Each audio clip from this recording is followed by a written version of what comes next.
అపోస్తులుడైన పౌలు ఎఫెసీయులకు రాసిన పత్రిక 2వ అధ్యాయము.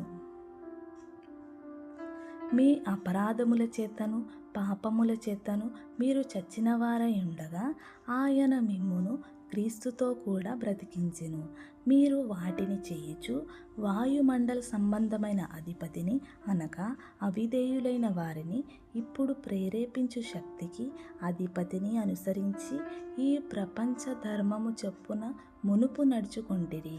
వారితో కలిసి మనమందరమును శరీరం యొక్కయు మనస్సు యొక్కయు కోరికలను నెరవేర్చుకొనుచు మన శరీరాశలను అనుసరించి మునుపు ప్రవర్తించుచు కడమ వారి వలెనే స్వభావ సిద్ధముగా దైవోగ్రతకు పాత్రులమై ఉంటిమి.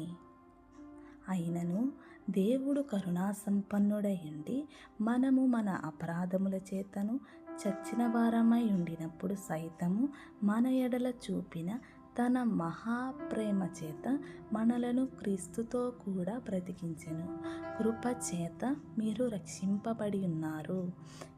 క్రీస్తు యేసునందు ఆయన మనకు చేసిన ఉపకారము ద్వారా అత్యధికమైన తన కృపా మహదైశ్వర్యమును రాబో యుగములలో కనపరచు నిమిత్తము క్రీస్తు యేసునందు మనలను ఆయనతో కూడా లేపి పరలోకమందు ఆయనతో కూడా కూర్చుండబెట్టెను. మీరు విశ్వాసము ద్వారా కృపచేతనే రక్షింపబడి ఉన్నారు. ఇది మీ వలన కలిగినది కాదు, దేవుని వరమే. ఇది క్రియల వలన కలిగినది కాదు గనుక ఎవడునూ అతిశయపడ వీలు లేదు. మరియు వాటి యందు మనము నడుచుకొనవలెనని దేవుడు ముందుగా సిద్ధపరిచిన సత్క్రియలు చేయుటకై మనము క్రీస్తు యేసునందు సృష్టింపబడిన వారమై ఆయన చేసిన పని అయి ఉన్నాము.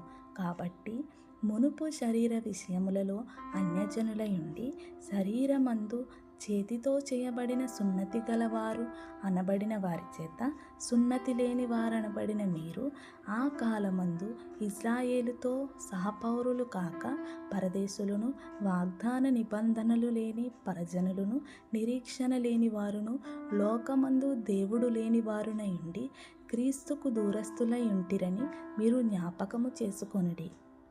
అయినను మునుపు దూరస్తులైన మీరు ఇప్పుడు క్రీస్తు యేసునందు క్రీస్తు రక్తము వలన సమీపస్తులై ఉన్నారు.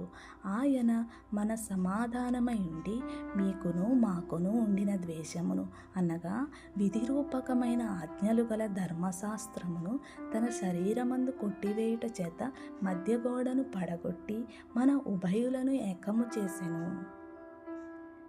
ఇట్లు సంధి చేయుచు ఈ ఇద్దరిని తన యందు ఒక్క నూతన పురుషునిగా సృష్టించి తన శిలువ చేత ఆ ద్వేషమును సంహరించి దాని ద్వారా వీరిద్దరిని ఏక శరీరముగా చేసి దేవునితో సమాధానపరచవలెనని ఇలాగు చేసిన గనుక ఆయనయే మనకు సమాధాన కారకుడై ఉన్నాడు. మరియు ఆయన వచ్చి దూరస్తులైన మీకును సమీపస్తులైన వారికిని సమాధాన సువార్తను ప్రకటించెను.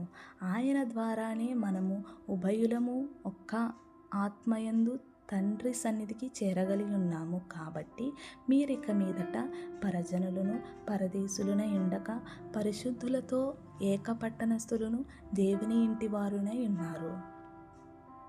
క్రీస్తు యేసే ముఖ్యమైన మూలరాయి అయి ఉండగా అపోస్తలుడును ప్రవక్తలను వేసిన పునాది మీద మీరు కట్టబడి ఉన్నారు. ప్రతి కట్టడమును ఆయనలో చక్కగా అమర్చబడి ప్రభువునందు పరిశుద్ధమైన దేవాలయమగుటకు వృద్ధి పొందుచున్నది. ఆయనలో మీరు కూడా ఆత్మ మూలముగా దేవునికి నివాస స్థలమై ఉండుటకు కట్టబడుచున్నారు. ఆమేన్.